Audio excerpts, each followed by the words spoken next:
Hello, sir. Hello, sir, in person. This is like a once a year type of thing for us right now. I think, yeah, I bet if you looked at the year ago episode, you Yeah. would see that it's this. Yes. Us in a hotel room. We've descended upon Las Vegas for MicroConf. We have, yeah. 2019. I'm psyched. Yeah. When did you get here? I came in earlier today, so this is Sunday, the Sunday of the kickoff of growth. Went straight to a coffee shop to try to get a little bit of work done. Really? I know as soon as I come to the Tropicana, I'm going to see a bunch of people, and work will not be happening. Yes, so, very true. Yeah. And I needed a little bit of introvert readiness time to stock up some energy. Totally. Yeah, I hear you. So, yeah. Are you stocked? I think I'm well stocked, yeah. Okay, nice. I'm feeling the opposite. I'm jazzed, hanging out with people. Mm-hmm. Yeah. Well, I've been surrounded by personality. Yeah. Totally. Yeah. Talks are tomorrow. Yeah, and you're you're emceeing Starter this year, right? That's right, yeah. Okay. So I have 2 days of growth, and then I am emceeing Starter, and then my talk is at the very end of Starter. Okay. So you're going to be pacing your vocal cords the Yes. whole time. This is gonna be a week. Yeah. I'm in Vegas all week, and at the end of it, I'm giving my talk. That's a lot of Vegas. It's a lot of Vegas. It's a lot of smoky air. Yes, it is. If I could change one thing about Vegas, it would be that. Yeah. But yeah, I think it'll be good. So the slides were technically due a couple days ago, and so I submitted the first version of a talk, and then I got on the airplane, and I sat there for 5 hours with no stimulation, and I was like, nope, I need to change everything. Whoa. And I rewrote the talk. Whoa. Basically, on my phone. Wow. The first one was fine. I could definitely give that talk, and it was okay. But I think I just came up with some better stuff. Okay. And so I have some notes I'm really excited to roll into the talk. So I'm going to redo some of the slides and send them over. And this is just This is an expert mode speaker. See, if I were giving a talk, because I've basically spoken only a few times in this type of capacity, I would probably be spending a month in advance writing it and practicing it, and it'd be way too terrifying to change it last minute. So That's interesting. Yeah. Yeah. I wish I had started this a month ago. That'd be nice. That'd be good. That'd be better. I like working from a loose framework. Yeah. And I just kind of run it until it gets good. Mm-hmm. And I realized I can't write a good talk. I don't know how to write a good talk. Mm-hmm. I know how to write a crappy version 1 and then kind of just iterate my way towards something that feels better. Yeah. But I did have this kind of nice discontinuous moment where I was just on the plane and I was like, oh, you know what would be cooler is if I just dropped this whole one thing I'm doing and did it very differently. Mm. So I feel the talk was by my standards before it was a B. It'd be a solid B+. Yeah. And now I think I'm starting, some of this new stuff might creep into the A range. Nice. So the reframe for me actually was, so that my original plan was to give a talk about the last year of Tuple. Mm-hmm. And so I was like, well, okay, here's the story. Start at the beginning and tell the whole story and then bring it up to the today and then maybe talk about a couple deep dives at the end. Yeah.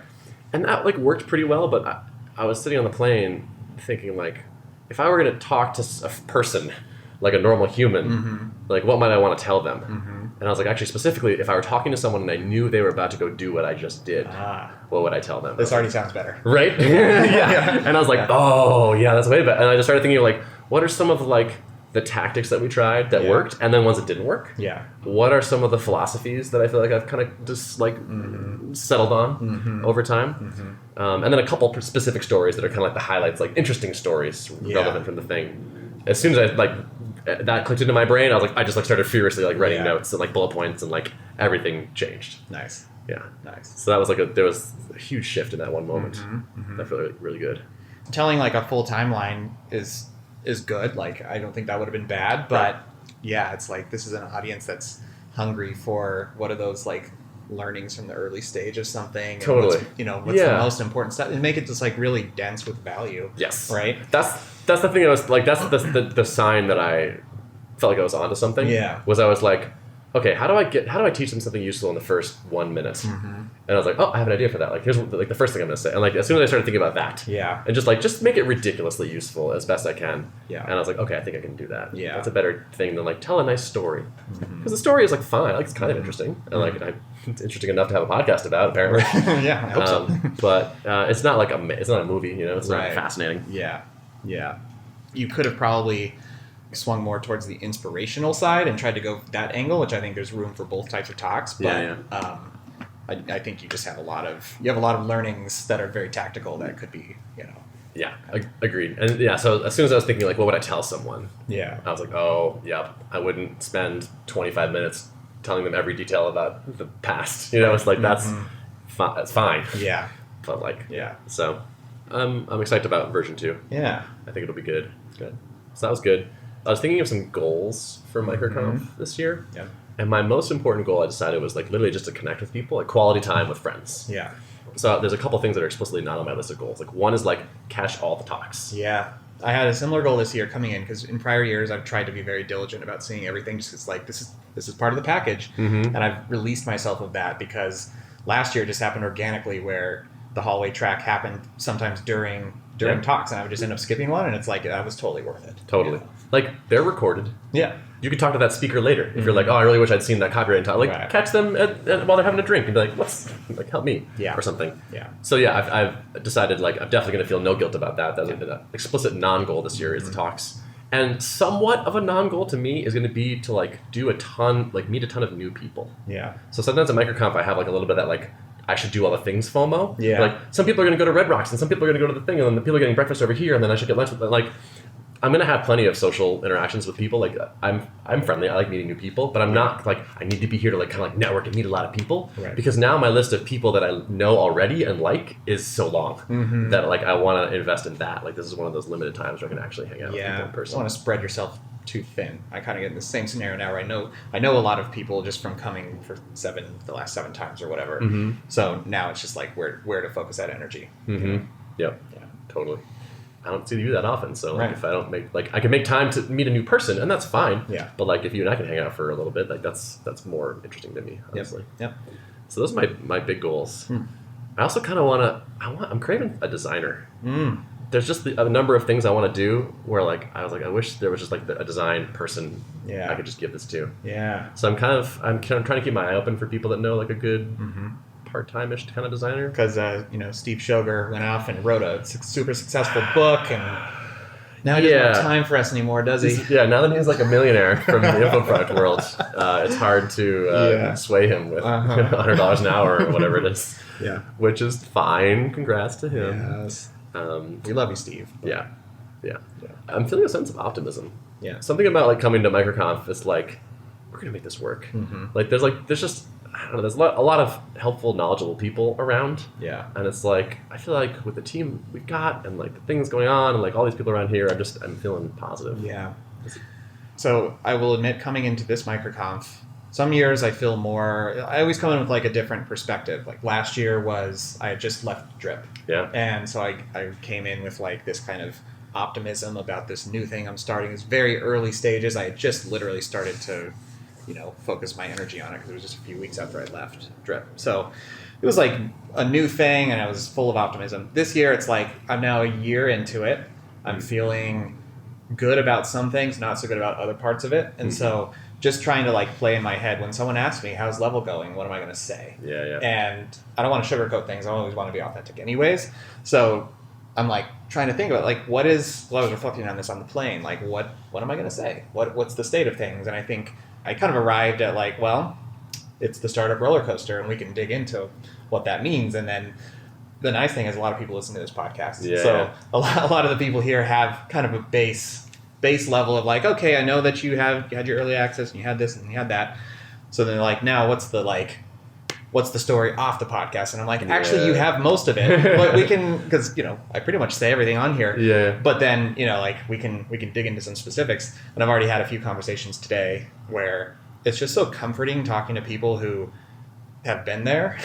So I'm like, well, here's one thing I'm struggling with is like I had hoped a lot more people would be willing to fully adopt this on their team, and that's proving to be difficult, even with people that I know, like founders who are friends of mine. Like even convincing some of those people to like really give it a try, it's just like difficult because this is a big deal to switch your team to a different tool.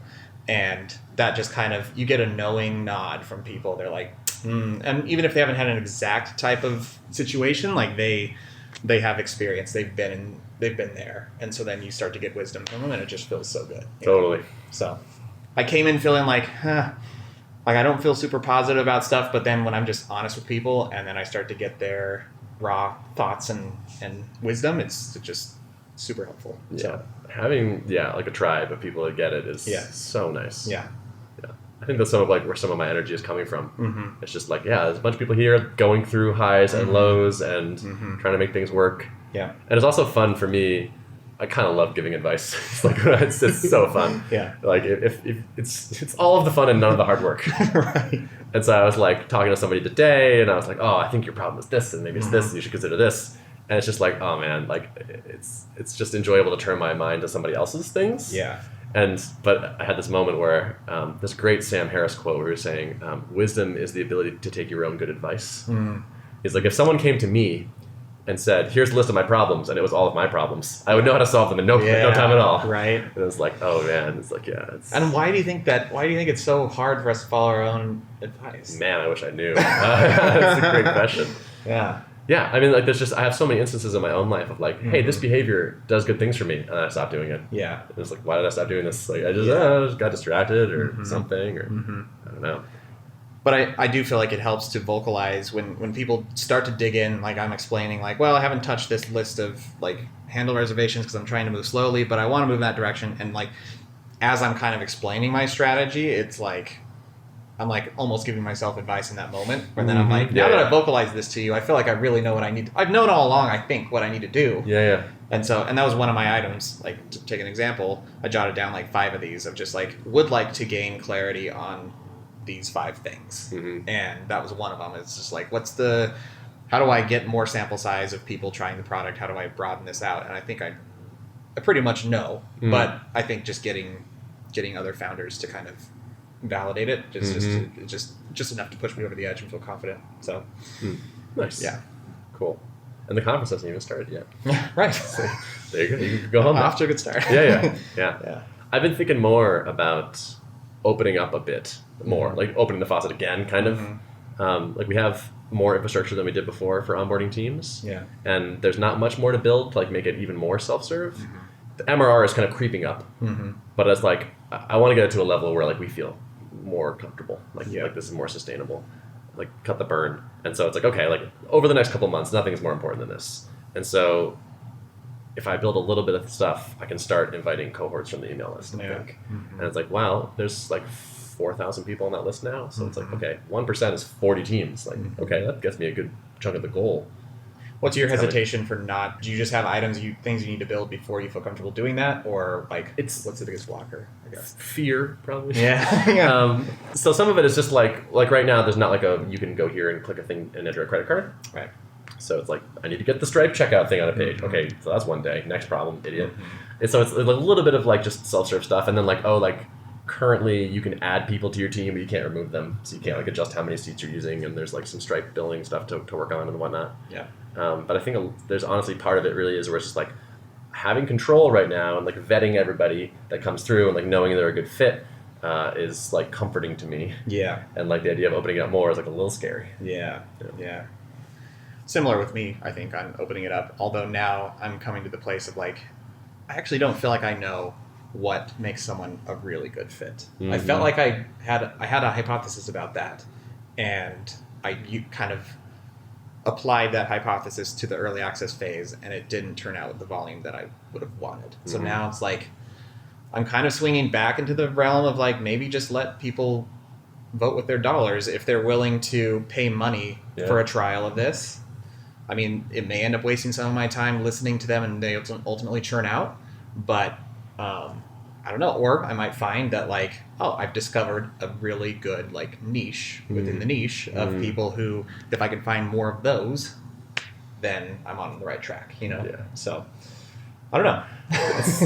the thing that's like the idea that scares me, I think, is like, what if we email everyone and then that like some number of people convert and then what? It's like now I have to go figure out marketing.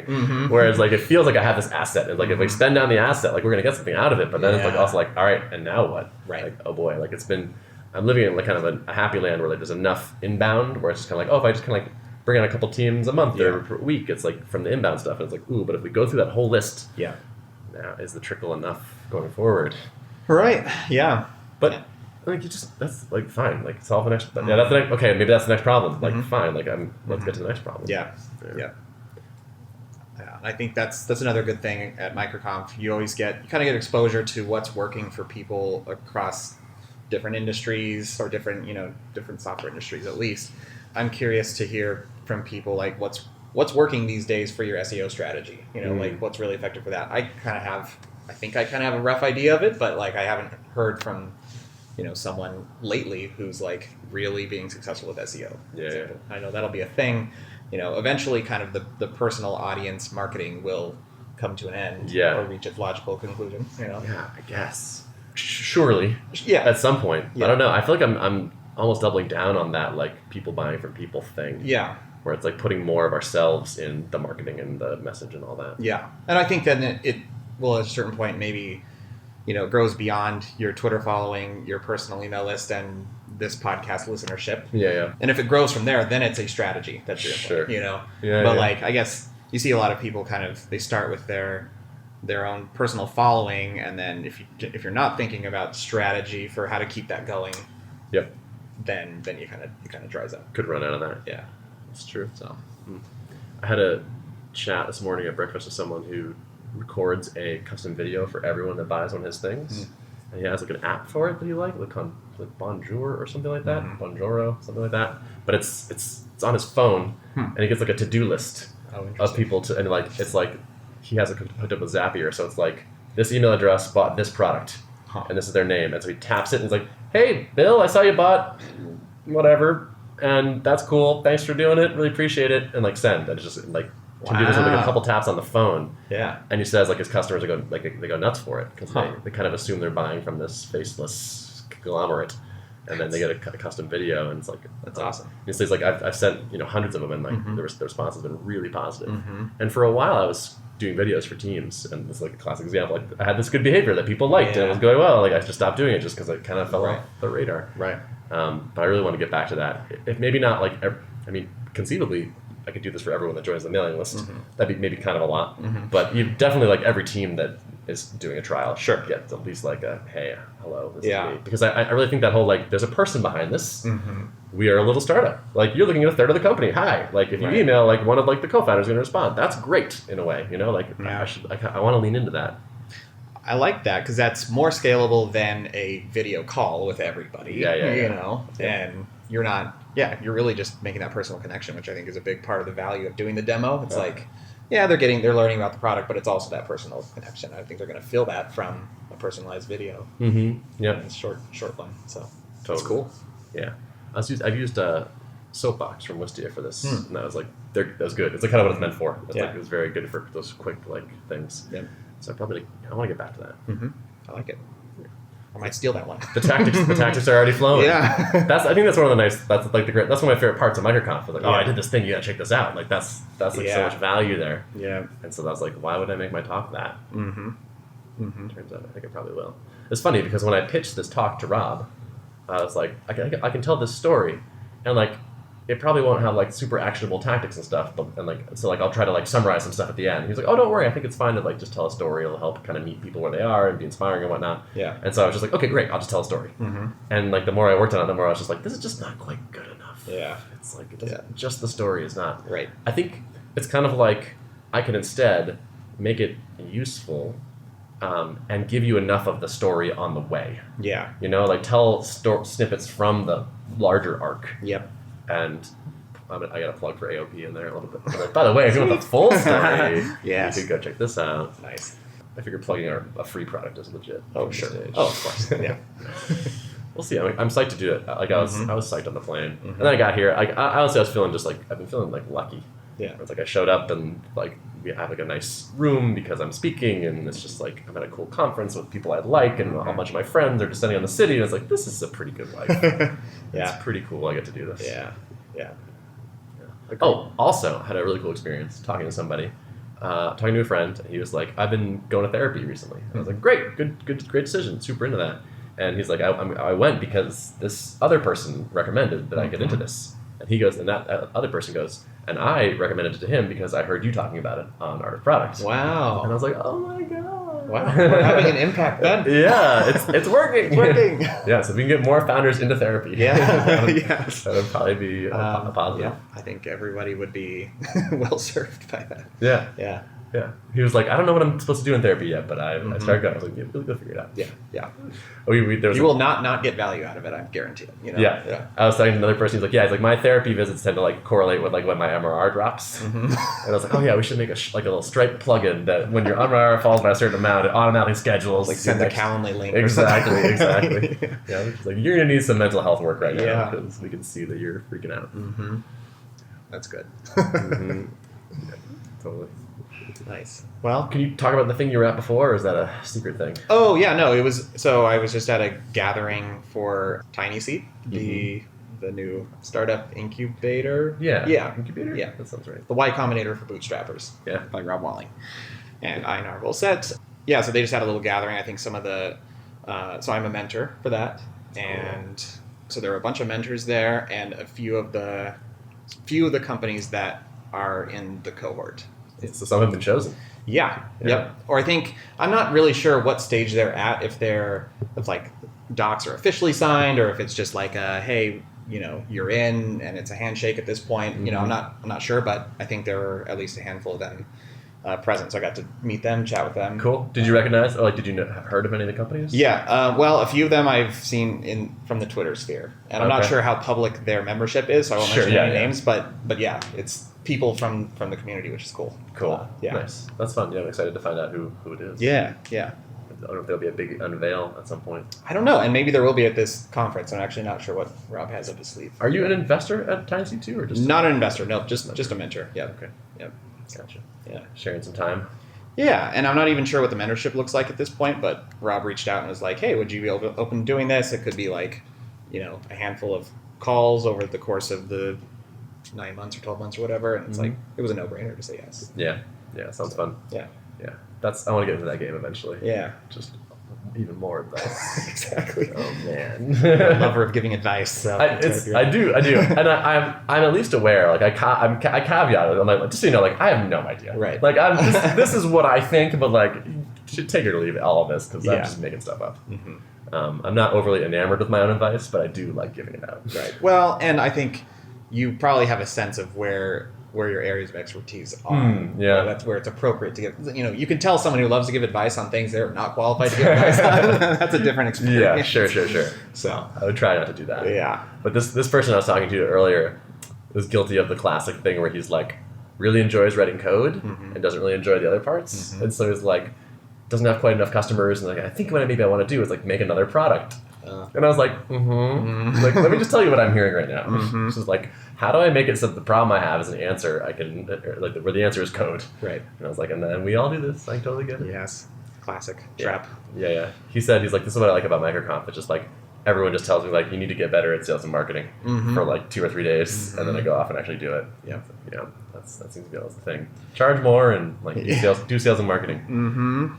But we have to keep getting those things pounded in our head. Like a lot of those things are just, it's so easy for things to get out of balance in your own head. And so it's a helpful reminder, even if it's repetitive, some of those recurring themes, Yeah, totally. Speaking of recurring, we had a recurring charge happen. Nice. Like someone like on a month-to-month plan that got rebilled, and that was with a couple extra seats they had added. Like they had some expansion revenue. Yeah, so it's expansion and recurring, and I was like, oh my god, it felt free. I was like, I just got this money for nothing. Have you had any churn yet? Yes, actually. Oh, okay. Yeah, sadly, one person. We had one churner. Okay. It was like a solo person though, so I was like, okay, fine. Yeah. I don't think those people are gonna work as well as the teams, honestly. Right. So that was fine. But is that going to be a long term? Like, for the long term, you're going to have like a sign up for a solo person? Or? My guess is we will at some point use that as like, okay, like everything's good and solid. Let's use this as like kind of like lead gen kind of thing. Right. Let's make it easier to get into. Let's let it spread really easily, and that will hopefully turn into dollars later. But that to me feels like a later thing, when the product is like kind of more tuned. Yeah, and probably more of a niche use case too. Like there are people that we know that like to pair with each other, but that's not a predominant use case. Mostly companies are building software. Yeah, right. That's probably true. Yeah, right. And like I can find one company that has 40 developers at it pretty easily, but like a freelancer is like one person. Yeah, so it's like I can sell 1 seat or I can sell 40 seats. Yeah, it's just I think clearly the focus now on teams makes sense. Right. Eventually, as like kind of a almost freemium kind of thing, might make sense to do that later. Or some kind of like open source angle or something. Like if you're pairing for open source, like some kind of education discount, something. Yeah. You want to wrap it? I think so. This is not our best audio quality ever, so we should not. Yeah, we won't belabor it. Force this on people too much. Yeah. Plus, I'm psyched to go have dinner. Yeah, me too. I'm hungry. All right. Show notes for this episode. Show notes can be found at artofproductpodcast.com. Thanks for listening. Thank you.